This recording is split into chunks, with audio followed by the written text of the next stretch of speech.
कार्यक्रम आयोजित किया गया है जिसमें विशेषकर महिलाओं की भागीदारी को सेलिब्रेट करने के लिए, मनाने के लिए, बढ़ाने के लिए इसका आयोजन किया गया है। ये 2 दिवसीय कार्यक्रम है। कल 29 तारीख को रायबरेली जनपद के 18वें विकासखंड में इसका आयोजन किया गया था और उसी कड़ी को अग्रसारित करते हुए आज जनपद स्तर पर ये कार्यक्रम का आयोजन किया गया है। मैं इसी उपलक्ष्य में सम्मानित मंच आज के मुख्य अतिथि के रूप में माननीय जिला अध्यक्ष भाजपा श्री रतनलाल पासी जी, ब्लॉक प्रमुख जगतपुर श्री दल बहादुर जी, शिवेंद्र जी, भाजपा पार्टी से आए अन्य कार्यकर्ता, हमारे PD sir, DDO sir, DC NRM sir, हमारे सभी साथी खंड विकास अधिकारी, हमारे बीएमएम्स और विशेष अतिथि के रूप में यहाँ पर आमंत्रित और बुलाई हुई हमारी समूह की दीदियाँ, आंगनबाड़ी कार्यकर्तियाँ, सहायिकाएँ और विभिन्न स्कीमों की महिलाएं जो आज यहाँ पर उपस्थित हैं, मैं बहुत बहुत स्वागत और अभिनंदन करती हूँ। जैसा कि बहुत सारी योजनाओं पे प्रकाश पड़ा है, मैं थोड़ा सा इसको और कुछ बताना चाहूँगी कि क्यों ये 2 दिवस महिला सशक्तिकरण के रूप में आयोजित किए गए, क्यों हमने आज का और कल का दिन चयनित किया इसको मनाने के लिए। तो इसके लिए सबसे पहले मैं रानी अहिल्याबाई के जीवन पर थोड़ा सा कुछ बताना चाहूँगी कि क्यों उनको ही चुना गया सशक्तिकरण को मनाने के लिए। जैसा कि संचालिका महोदय ने पहले बताया कि रानी अहिल्याबाई का जन्म 31 मई 1725 मालवा में हुआ था, जो कि पूर्व में हैदराबाद और वर्तमान में महाराष्ट्र में है। अहिल्याबाई एक बहुत ही सामान्य परिवार, मराठा परिवार से थी। उन बाल विवाह हुआ था, जैसा कि उस समय 18वीं शताब्दी में बहुत प्रचलित परंपराएं, 10 वर्ष की उम्र में उसकी शादी हो गई थी। और आपने जैसे बताया मल्हार राव होलकर की बहू थी, वो मराठा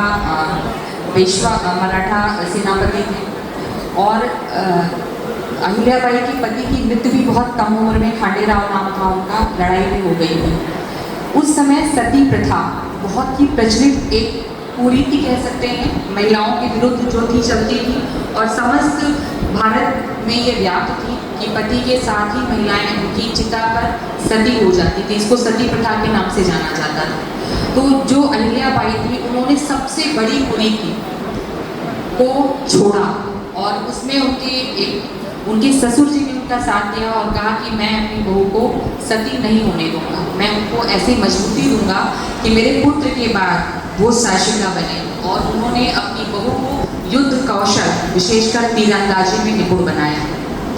ससुर की मृत्यु के बाद इनका बेटा भी, जो कि मानसिक रूप से बीमार था, उसकी भी मृत्यु हो गई और ये प्रयास हुआ कि अहिल्याबाई को हटाकर किसी को शासक बना दिया जाए मालवा का। किंतु अहिल्याबाई युद्ध नीति, कूटनीति, राजनीति सभी में बहुत निपुण थी। तो उन्होंने पर्दा प्रथा को तो त्यागा, उन्होंने सती प्रथा को तो त्यागा ही, उन्होंने पर्दा प्रथा को भी त्यागा और वो स्वयं अपने शासिका बनने के प्रयास में उन्होंने पेशवा को पत्र लिखकर अपने पक्ष में तैयार किया और पेशवा से भी जब उनको अनुमति मिल गई तो वो मालवा की शासिका के रूप में उन्होंने मृत्यु तक शासन किया और बहुत ही मजबूत किया वो शासन। साथ ही जैसा कि मैंने बोला, सती प्रथा वो एक ऐसी शासिका थी, वर्तमान समय से मैं इसको जोड़ना चाहूँगी और अध्यक्ष जी का भी ध्यान आकर्षित करना चाहूँगी कि जैसे अभी वर्तमान समय में कोई महिला जिसका पुत्र, जिसका पति, जिसका ससुर खत्म हो जाए, जिसकी मृत्यु हो जाए, तो आज भी वो बेचारगी की स्थिति में मानी जाएगी।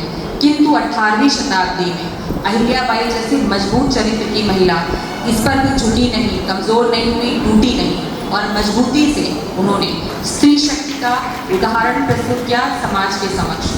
ऐसी सार्वकालिक महिला जो आज के समय में, हम लोग 21वीं शताब्दी में जी रहे हैं, ऐसी बेचारगी आज की भी महिलाओं को हो सकती है। उन्होंने उदाहरण प्रस्तुत किया स्वयं को मजबूत करके। ये तो उनकी युद्ध, राजनीति, कूटनीति थी। इसके साथ साथ उन्होंने समाज कल्याण के लिए भी बहुत काम किया। उन्होंने मंदिरों का बहुत जीर्णोद्धार किया। बहुत सारे मंदिरों का नाम है, मैं केवल काशी विश्वनाथ का ही नाम लूँगी।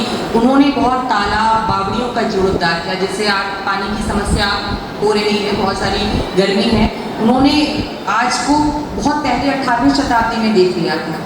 उन्होंने बहुत जीर्णोद्धार कार्य किया और महिलाओं से संबंधित बहुत सारी कुरीतियों को पीछे किया। महिला आज भी, जैसे कि अभी एक हमारी बीएमएम रितिका जी ने बताया कि ऑपरेशन सिंदूर में हमारे प्रधानमंत्री जी माननीय मोदी जी के द्वारा जो ऑपरेशन चलाया गया, निर्मम हत्या जो हमारे पहलगांव में हमारे सैलानियों की हुई, उसमें भी उन्होंने उस ऑपरेशन का नाम ऑपरेशन सिंदूर रखा और उसमें भी उन्होंने महिलाओं की सहभागिता और नेतृत्व के अंतर्गत ही इस मिशन को भी अंजाम दिया, जिसमें मेजर कुरैशी और यौनिका सिंह का नाम आप सबने बहुत ही पेपर में पढ़ा होगा और देखा होगा। तो आज के समय में हमारी वर्तमान सरकार के द्वारा भी विभिन्न स्कीम्स में, अभी जैसा कि बहुत सारी स्कीम्स की भी चर्चा हुई थी, जिसमें हमारा समूह की दीदियाँ और हमारा नरेगा, आवास, आंगनबाड़ी कार्यकर्तियों के माध्यम से सभी स्कीमों में महिलाओं को अग्रिम पंक्ति में खड़ा किया जा रहा है और सहभागिता उनकी बढ़ाई जा रही है। मैं केवल 2 मिनट 2 चीज़ों पर और ध्यान दूँगी। अभी रिसेंट में हमारा आवास सर्वे हुआ है, वो सर्वे सारा ऑनलाइन था, सर्वे होता था, हमारी दीदियाँ जानती होंगी। वो सर्वे केवल महिला मुखिया के नाम पर ही होता था। अगर महिला मुखिया नहीं है तो, अगर नहीं है तो उसी स्थिति में पुरुष मुखिया के नाम से वो सर्वे हो पाता था। तो ये एक बहुत बड़ी है। कहते हैं कि महिलाओं का कोई घर नहीं होता, मायका होता है माँ बाप का, ससुराल होता है पति का, अपना कोई घर नहीं। इसी क्रम में हमारी सरकार के द्वारा पहल की गई है कि महिला मुखिया को ही हम आवास की योजना का लाभ देंगे। मैं यूँ कह सकती कि ये आवास हमको मिला है, सुनीता को मिला है, रानी को मिला है, लक्ष्मी को मिला है। दूसरा, मैं ये अभी चूँकि समूह के बारे में बहुत कुछ बोला गया है और मैं एक चीज़ और